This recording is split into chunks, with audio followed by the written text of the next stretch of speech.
मटका दुल्हन तक करे पसंद का हुआ है हमारे हमारे पसंद का हुआ है। अरे बहुत लड़की दिया के अक्को पसंद नहीं आवत रही और इन्हें देखें जैसे वैसे पसंद हो गई तो चट मंगनी पट बियाह की हन और देखो सलिया भरे के अंदर पट से बेटा हुआ हो गए और दादियो बन गए दादियो। ऐसे ही हुआ था चट मंगनी पट बियाह वालन का ना झटपट काम रहा था। देखो सलिया भर पुरियात एक लड़का का माई हो गई देखत हां लड़का सही कहा तू देखत एक लड़का का मैया हो गई और हम दादियो बन गए। ऐसा तो तहारी छटकी पटाइयो बड़ी सुंदर बाटी चतराम कमाई आर्या दखिनाही उच्चतराम का अम्मक पतुआ नाई बिटिया हो बिटिया अब भुलाई गयो का बिहाव माय रही इतना खा लिए कि उठी नहीं पावता रही ओकरे बावजूद तू रसगुल्ला चढ़ा के लेके गई भर छरवा में भुलाई गयो। ये लड़का जीजी चुप रहो माने हमार बेइज्जती करवावती हूं का बूढ़ा नहीं जानत होइए तो जनावती हूं का चुप रहो लड़का जीजी हमरे याद आई गया कुल हां दखिनाही ये हुआ हमार बिटिया जकरे बिहाव माय रही हां हमार बिटिया पतुआ दोनों सुंदर हईन। ये तो अपना तो सुंदर है बुढ़ाई दे है लेकिन फैशन तहां नहीं जाता बात है बिलो जो ऐसे पहिना थी बिना बाही वाला बूढ़ा मटका दुल्हन तू ना बहुत मजाक करती हूँ मजाक करे कदतिया गए नहीं तोहरे लोग का अरे हमें ऐसे अच्छा लगा था मैं बाही वाला नहीं ब्लाउज पसंद है।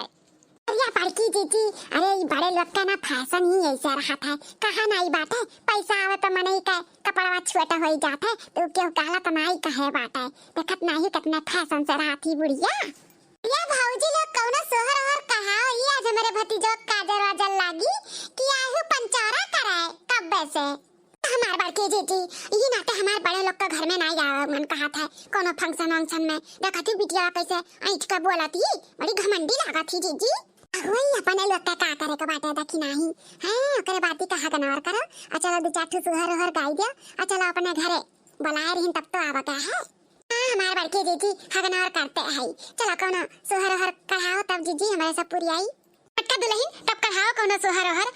गनो हो जा ओकरे बाद चलो फिर खाना भी रखे खाना ना खाए तब जायो बिना खाना खाए नहीं जाए देवे हां आ बात करती हूं चेताराम का अम्मा खाना वाना कुल रखे है तब का तो दो चार गाना नहीं 10 गाना गाइब और खाई के ही जाब टेंशन ना लियो चेताराम का अम्मा अब तू ठीक है रुका हम ढोलिया ले आई बजाई अब तोहरे लोग गाओ ठीक है हां ठीक है जाओ बूढ़ा ले आओ ढोलिया। आंगने में तुलसी के पेड़ व तुलसी बड़ी हरी हरी हो आंगने में तुलसी के पेड़ व तुलसी बड़ी हरी हरी हो तुलसी जब मोरे होई है हरी लवा तो पियरी चढ़ाई बे हो तुलसी जब मोरे होई है हरी लवा तो पियरी चढ़ाई बे हो सासु जब बोला ही ना पावे ननदी उठे बोलई हो सासु जब बोला ही ना पावे ननदी उठे बोलई हो अभी नहीं हर से पियरी मंगावत तुलसी के चढ़ावा हो अभी नहीं हर से पियरी मंगावत तुलसी के चढ़ावा हो महाबीते दूसर महातीसर बीतई हो राम नहीं हर से पियरी मंगायत तुलसी के चढ़ाया हो राम नहीं हर से पियरी मंगायत तुलसी के चढ़ाया हो अंगना में तुलसी के पेड़ व तुलसी बड़ी हरी हरी हो अंगना में तुलसी के पेड़ व तुलसी बड़ी हरी हरी हो बहुत सुंदर सोहर सुनावा गया आप लोग आओ सुनाई दिया आवाज काठू अच्छा दुल्हन तुम्हें अच्छा लाग हमरे लोग का सोहर हां भौजी अच्छा लाग तब तो हमार भौजी कहथिन और गाय बजाई दियो तनी हां सुनो गाई है सुनो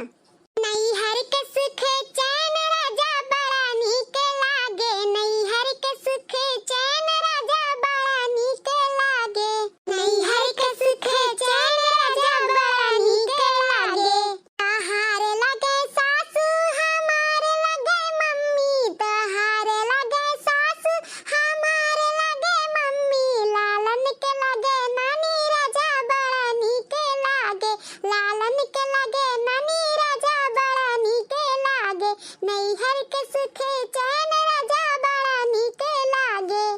लालन के लगे नानी राजा बड़ा नीक लागे तोहार लगे मम्मी हमार लगे सासू तोहार लगे मम्मी हमार लगे सासू लालन के लगे दादी राजा बड़ा बुरा लागे लालन के लगे दादी राजा बड़ा बुरा लागे नैहर के सुखे चैन राजा बड़ा नीक लागे लालन के लगे दादी राजा बड़ा बुरा लागे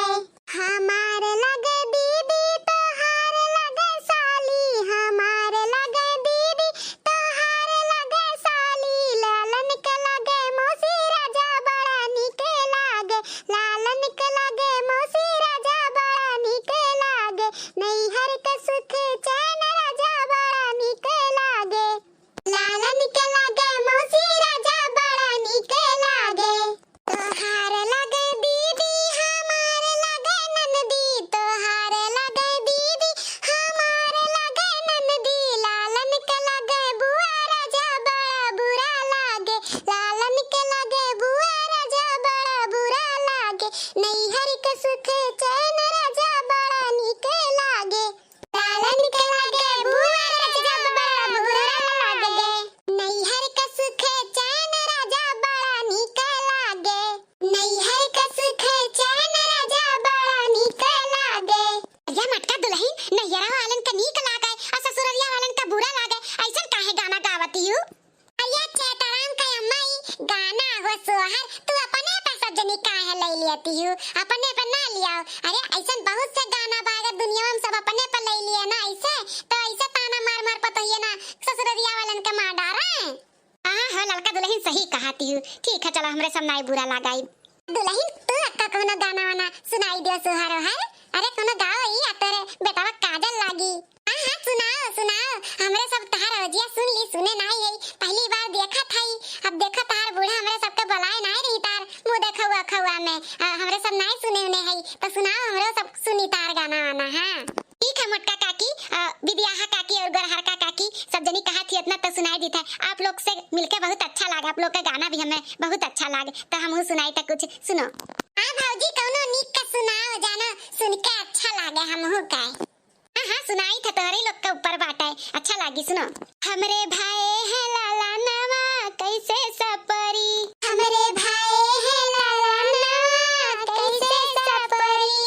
सासू आवे चढ़ुआ चढ़ावे मांगे अपन नेगरे नेग चार की बात न करियो पिया गए परदेश चाबी ले गईले सजनवा कैसे सपरी चाबी ले गईले सजनवा कैसे सपरी चाबी ले गईले सजनवा कैसे सपरी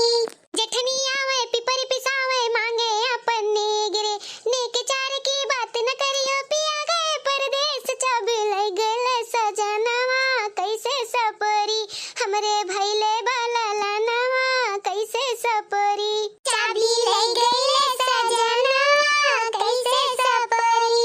ननदी आवे छटिया धरावे मांगे अपन नेगरे नेग चार की बात न करियो पिया गए परदेश चाबी ले गईले सजनवा कैसे सपरी हमरे भइले